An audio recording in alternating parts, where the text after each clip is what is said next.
Welcome everyone to this NFBC site tutorial. I'm TheSeige. Please feel free to like the video if you do enjoy it. So for those of you that are new to the NFBC, I'm just going to quickly kind of do a site preview, kind of show you everything, where everything is that you're going to kind of need throughout the season. So first thing I'm going to do, obviously I am on the My Teams page, so just go to My Teams like this and it will pop up like this on the screen. There's a list of all my teams. I'm just going to go ahead and choose an auction championship team. So then you get a bar like this up top. So I have no idea why I did this at an auction. But anyways. So first things first is we'll kind of just go through each tab. So the My Teams tab will just take you to your different leagues. The league, you can go to your team settings page, your roster grid, rosters, message board. There's a league message board this year apparently. And the rules, nothing really here that you need on a day-to-day basis. Standings. So for the league, you can go, if you click league standings, the league standings will pop up here. And then if you click the overall standings, same thing. You'll have overall standings for the auction championship. Obviously, they're not up yet because we don't have standings yet. Next, the stats. So live scoring. This is where you can just check in your live scoring day in, day out. And as you can kind of see, this is where the team is. I haven't changed my lineups or anything based on news, but you can kind of just see here, this is kind of the situation that we've got. You can kind of just go ahead and just look at your scores, compare it to other players, check the overall standings, etc., etc., etc. And you can even switch across teams too here on the left side of the live scoring tab. And again, you can also check out the rules, but those are all pretty self-explanatory. Okay, so that's the live scoring tab. Team stats, you can just go check out specific team stats for your own teams, but again, it's not populated yet. Player stats, player shares. Player shares just shows you how many shares of each player you have. Obviously, I can't show you that. That's at least until the mains are over. But that you can go if you want to see what your own player shares of a certain player. You can check that out here. Player movement tab. Just kind of shows you who's been picked up, who's been dropped, etc., etc., across your different teams, league-wide. But again, this stage isn't up yet. Owned start percentages, self-explanatory. Once the season starts, you can see what the percentage owned of players are, and that's it. The draft tab, you can check out ADP. You can go check out your draft room, your draft board, and the draft results after the fact. Pretty self-explanatory there.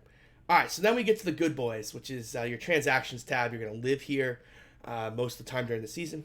So the set lineup page, we'll pull up something like this. So you'll see on the left, you've got all your different leagues here. You can they're all right here on the left side. And then here you've got your specific teams. So this is my auction 1, and this is for the first period. Get a reminder. Actually, there's only one period the first week. Interesting. Normally you can change it again on Friday, but so normally you can change your hitters on Mondays and Fridays. Pitchers you can only change on Mondays. So as you can kind of see, I'm gonna have to move Stanton to the bench. Let's just do that now. So I'll move Gregory Polanco into the starting lineup as an outfielder, and when I move Stanton to the bench now, I guess we'll move Trent Grisham into the starting lineup. Right, so I've got 2 different changes here. Not going to change any of my pitchers yet. So you can see the 2 changes here, and I hit Save Lineup. And then now that lineup is saved. If you don't hit the Save Lineup button, it will not save your lineup. And then if I want to go to a different league, just go ahead and click here. And then you can do the same thing over and over. Note, if you change a lineup here, and then you go to a different league, the changes are gone. So make sure you save before you change any pages. So here, other than the fact that we don't have outfielders that might necessarily not be playing, we'll have to work on that. But, I just see what I did. I'm closer short. So I've got Iglesias and then Sean Anderson, who, yeah. So I was trying to pick up closer specs, so I'll rework this bench here in the first waiver wire period. But doesn't look like I have any lineup changes I need to make here. So you can do this again across all your teams. You can go ahead and just change lineups for whatever you need to here on this page. Draft champions, I don't think there's anything I'm going to have to change here. I do have to get Verdugo out of the lineup. Hopefully we can put in Dylan Carson, but if we can't, we will have to start Alex Dickerson. So, and again, you got to hit that save lineup button. Pretty self-explanatory. Next is the free agents tab. So you go to free agents here, and then you can. Okay, so this isn't quite the way it will be in season. I don't think I can actually pick someone up yet. So in season, this will be a little different. So there will be a plus button here, and you'll hit the plus button, and then you'll go ahead and be able to add and drop players here. It'll show your total salary remaining. I'll come back and do this once that this page is totally live. We're not quite there yet, obviously, because there's no free agency for a few more weeks. That's because it's draft champions. Ha! Never mind. Fake news. I was in the wrong league. Let me try that again. So if I switch leagues to something that actually has waivers, like an auction page, it will work. Aha! Here we are. So as you can see on the right side here, let me give you a little more room. So here on the, actually, let me just make this a little bit smaller, just so you can see everything. So again, here, as I was mentioning, you've got, you can add a player that you want to pick up. So let's just say I want to pick up Jason Kipnis. Let's say he wins that second base job, right? So he'll appear over here on the right. It's Jason Kipnis. He's a free agent. You can insert your bid here. I want to drop. Let's just say I want to drop J.P. Crawford, right? And then you can throw a bid in here, and then you can add a conditional. So if you don't get Kipnis, this is probably the most important button you can hit. So let's just say I wanted to bid $22 on Jason Kipnis, right? Then you could add a conditional bid. So obviously you can sort by position and whatnot. So let's just say I want to add Brian Dozier.